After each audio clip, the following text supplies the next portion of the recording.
Welcome back. 9 months ago, our next guest was leading his country in a World Cup quarter-final against the All Blacks. And less than a year on, he's adjusting to life as a full-time farmer in the family business. Yes, what a difference a year makes. He's been a busy man and is now helping to give one lucky sports team the opportunity to win a sponsorship prize package. Rugby legend Rory Best joins us on the line now. Rory, great to have you with us. Morning, Rory. Does it feel like nearly a year has passed since it was the Rugby World Cup? No, it doesn't. Well, obviously, a lot has happened in the last year, and it definitely it's hard to believe that we're still in the same season that I played in. It's strange, and it seems to have flown by, but yet it seems dragged by. In terms of the World Cup, Rory, do you still feel like, well, did you leave something there? Are there any regrets about how that campaign finished? I think there's always going to be regrets. Like, unless you're South Africa, every team along the way will have a regret. And we went there fully believing that we were capable of getting to that semi-final as a bare minimum, where we wanted to be, where we wanted to create that little bit of history, and we fell short. So that was hugely frustrating. But ultimately, it's the World Cup. It's the best teams in the world. It's every 4 years, and I think there were moments in that we can be very proud of, and there's moments where we just let it slip away from us a bit. And listen, obviously, Rory, there's a new team in now, a new head coach, 2 wins, and they could be Six Nations champions. So what do you think of the progress so far?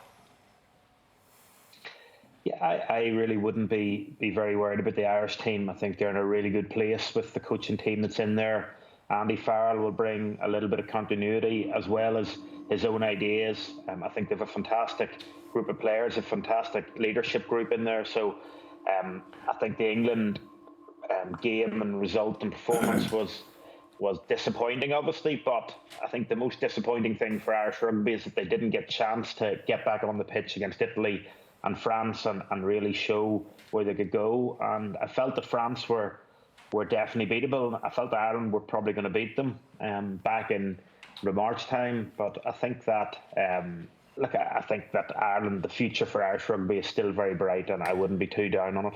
As you said, Rory, a lot's changed in the year, and obviously a lot's changed in the last 6 months. The world is a different place, and in looking at it in terms of rugby and the provincial sides, but mainly in terms of the Irish team, when they come back to play those remaining fixtures, does it make it a level playing ground for everybody, or it's impossible to guess what kind of form teams are going to be in when they hit the ground after such a long break? How do you think that's going to affect the squads? It's very hard to tell. If you look at Munster, the Munster team that was named to play tonight, 2 new signings, 2 World Cup winners in there. How are they going to blend into this Munster team? It's Leinster. Leinster had a lot of momentum at the end or the middle of last season. Will they be able to pick up where they left off?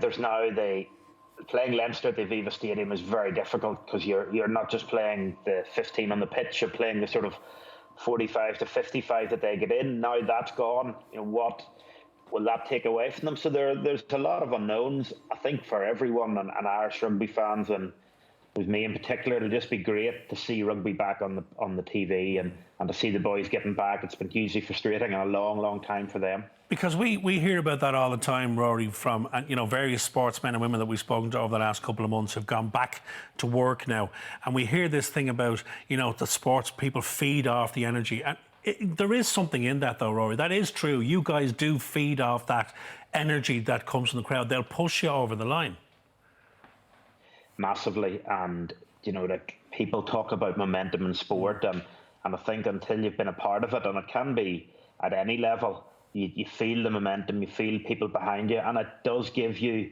an extra couple of percent. It makes you just chase things a little bit harder, and you're only talking about very small margins, but in this game tonight and the other Interpro tomorrow with Ulster and Connacht, it is going to be small margins, and without the crowd there, how's it going to feel? It's very different. These are players that are used to playing in front of packed houses, especially. We're really lucky in Ireland in that right from the club game right through the international game, we get really good crowds. So there's not going to be that atmosphere to feed off. There's going to be momentum. Munster won't be playing against, when Leinster get rolling, there's not going to be the crowd behind them as well. So, that'll play into their hands a little bit. But ultimately, it's still a game of rugby. And if Munster have a chance tonight, they're going to have to start really well, because regardless of crowd, when Leinster get momentum and get shape and get rolling, they're very hard to stop.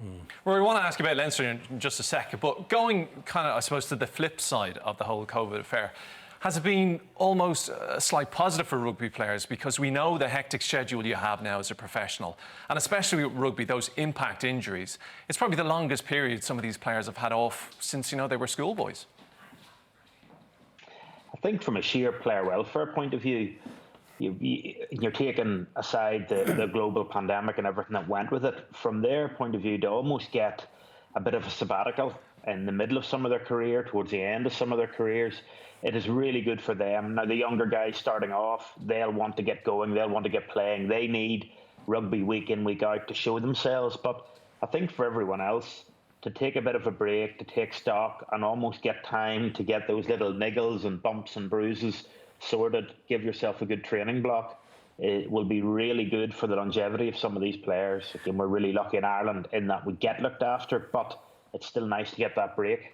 And since you've hung up the jersey, Rory, you've gone back to work on the farm. How has that been? What's tougher, farming or facing the All Blacks? I think farming, because at least for the All Blacks, you go out onto the pitch kind of feeling like you have a bit of an idea what you should be doing, whereas farming, it's almost a case of you're relearning a trade again. And my dad and my brother have been really good and probably a little bit patient with me, but it's amazing when you're not doing something day in, day out, and the fine detail that sort of came second nature from a rugby point of view is needing to be learned again, which is frustrating at times, but also very challenging.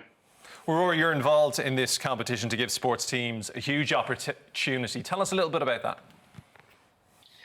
It's a company called Master Act, who I've been associated with for a long time, through the sort of entrepreneurship that and the business mentorship scheme that the RFU and the Players Union brought in a long time ago. So the Hamiltons have been really good to me, and they asked me to judge on this competition called the Master Act Championships. And ultimately, it's about trying to give clubs a bit of a kickstart. Everyone's been disrupted with COVID-19, and there's an opportunity now to get €5,400 sponsorship for your team.